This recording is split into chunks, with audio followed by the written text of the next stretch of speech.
বিসমিল্লাহির রহমানির রহিম। আসসালামু আলাইকুম। অন্যান্য জাতি ধর্মের ভাই বোনদেরকে আমার আদাব, নমস্কার জানাই। প্রিয় সুধীবৃন্দ, স্বাগতম জানাচ্ছি সত্যের পক্ষে ফর দি ট্রুথ চ্যানেলে। আজকের গুরুত্বপূর্ণ ও চিন্তাশীল আলোচনা, নারী সংস্কার কারা চায় আর কারা চায় না।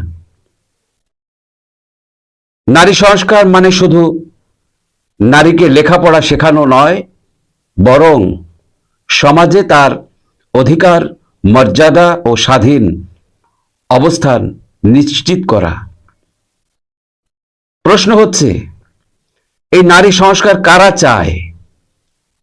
প্রথমত, প্রগতিশীল সমাজ, শিক্ষিত মানুষ, মানবাধিকার কর্মী এবং ডক্টর মোহাম্মদ ইউনূসের মতো সমাজ সংস্কাররা নারী উন্নয়নে বিশ্বাস করেন। তারা চায় নারী শিক্ষা পাক, কর্মক্ষেত্রে কাজ করুক, নেতৃত্বে আসুক। তবে কারা চায় না?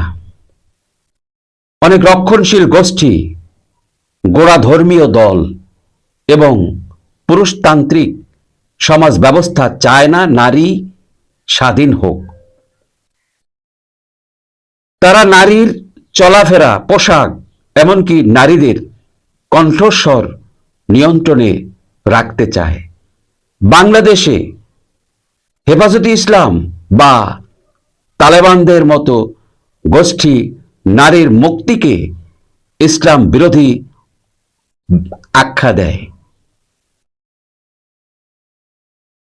তবে মনে রাখতে হবে, ইসলাম নারীকে সম্মান দিয়েছে, কিন্তু কিছু গোষ্ঠী ধর্মের অপব্যাখ্যা দিয়ে নারীকে ঘরে বন্দি করে রাখতে চায়।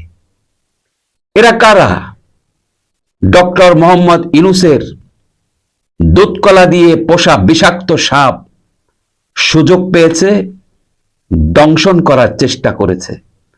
এদেরকে সাথে নিয়ে ইউনূসের ক্ষমতার দাপট দেখিয়ে প্রধানমন্ত্রী শেখ হাসিনাকে এই দেশ থেকে ষড়যন্ত্র করে সরিয়ে দিয়েছিল। হেফাজতে ইসলাম, জামাতে ইসলাম এবং আন্তর্জাতিক বিশ্বের কুখ্যাত খনি তালেবান, জঙ্গি গোষ্ঠী এবং আরো বিদেশি চক্রান্ত মহল। আবার তারা ডক্টর মোহাম্মদ ইউনূসের বিপক্ষে গিয়ে বিষাক্ত সাপের ফনা ধরে ছোবল মারতে চায়। ডক্টর মোহাম্মদ ইউনূস এদের বিষাক্ত ছোবলের বিষে আর কোমর সোজা হয়ে দাঁড়াতে পারবে না। এদের বিষ কঠিন, ভয়ানক বিষ। প্রিয় দর্শক, আপনি কি চান নারী পিছিয়ে থাকুক, নাকি নারীরা তাদের সম্মান নিয়ে সমাজে দাঁড়াতে পারবে? আপনার মতামত কমেন্টে জানান। ভিডিওটি শেয়ার করুন। সত্যের পক্ষে, নারীর পক্ষে। প্রিয় ভাই ও বোনেরা, চ্যানেলটির নাম সত্যের পক্ষে ফর দি ট্রুথ। এই চ্যানেল শুধু আমাদের চ্যানেল না, আপনাদের সবার প্রিয় চ্যানেল, ভালোবাসার চ্যানেল, সত্যের পক্ষে ফর দি ট্রুথ। সবার প্রতি আমার ভালোবাসা রইল। এই আশা রেখে বিদায় নিচ্ছি। সবাই সুস্থ থাকবেন, ভালো থাকবেন। আল্লাহ হাফেজ। আসসালামু আলাইকুম।